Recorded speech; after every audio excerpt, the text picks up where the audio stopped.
अरे सुरमई तोर आखी दीवाना बनई देला, तोर मुलमुल की हंसी मोर मन के चुरई नेला।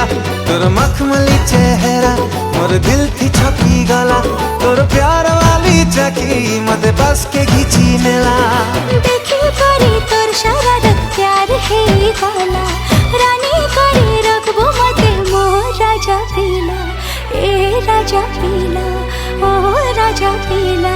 सुन लो मोर सूरजमुखी रे, तोर गजली आखी नजर लगी देला।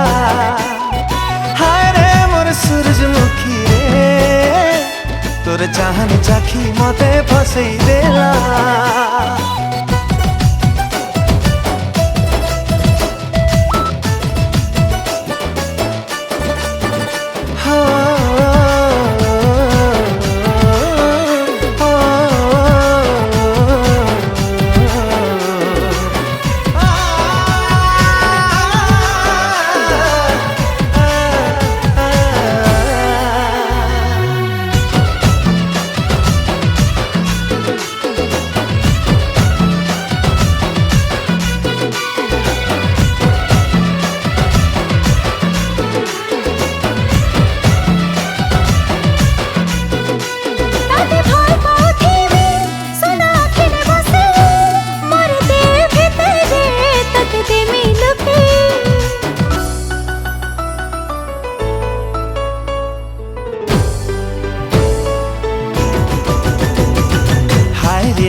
शर्मिली दिल मोरे